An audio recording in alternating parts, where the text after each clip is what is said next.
Jazz Ray. Hey everyone, I picked up a brand spanking new Fender Strat.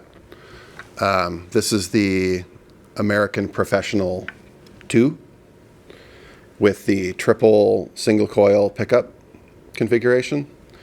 I almost got the HSS version of this guitar. Humbucker single, call it an HSS configuration.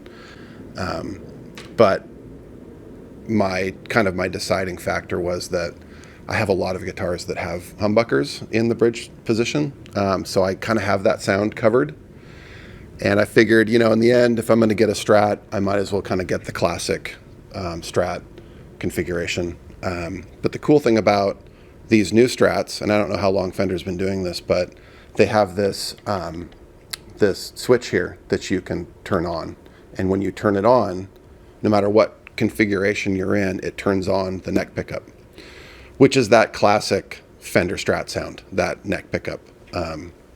So it's kind of nice that you can kind of be in a bridge position or using some other configuration of the middle and the bridge or whatnot, and then you can put that neck in there and it kind of adds that cool kind of tone over the top. I think that's all it does. That's what it sounds like it does. So correct me if I'm wrong. So anyway, I'm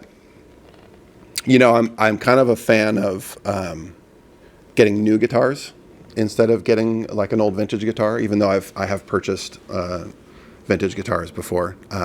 My first kind of big guitar purchase was a 1978 Les Paul, which is a great guitar. It's got a great sound. But the Les Pauls, they're not as comfortable to play for me. They have that really big kind of back end on them, and the cutaway is kind of really small and kind of forward, so it's kind of hard to, like, where do you rest it on your lap if you're playing in your lap.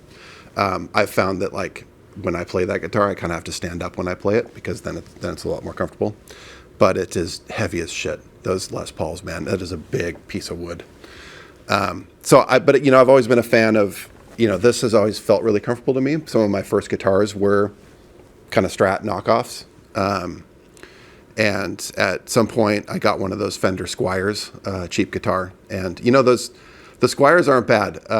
If you can find a good one that has a good neck and it's not bowed too bad and it tunes right and you can get the intonation set up on it, they're decent, and it's amazing at the jump from a, $150, $200 guitar to a, $1,700 guitar.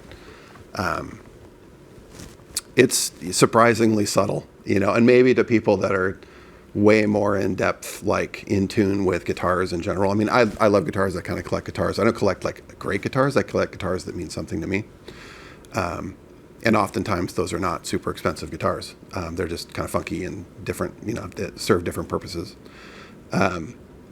But you definitely do feel a quality, and it came with a really nice case, and I had to do very little to set it up. It kind of came pretty dialed in as far as the intonation and the action on it. I did have to adjust a couple of the strings because they were a little too low, and there was a slight buzz on some of the upper frets, but just a slightly raising them a little bit has fixed that. Tune's really nice, stays in tune really nice, feels good. So anyway, I've been playing this solo. I've kind of writing this solo that this song, I kind of started it on an Electron Digitone 2. It's a little groove box. It's really fun to just kind of make little grooves and make little arrangements with. So I kind of made this arrangement and then brought it into my multi-track environment, and have been kind of putting some acoustic guitars on it and that kind of stuff.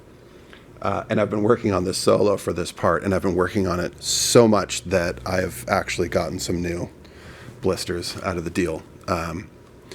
Because, when you start writing a part, at least for me, once you kind of get the different parts down, I end up just playing it over and over and over and over again, trying to get that perfect take, where it's got the perfect feel to it. So here, let me give you a little demo.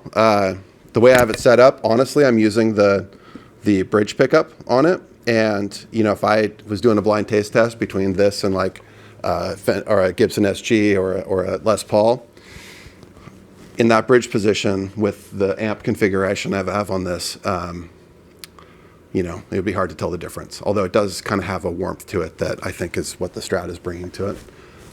So here's a little demo. Hopefully I can actually play it for you without screwing up too bad.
Anyway, sounds good, feels good.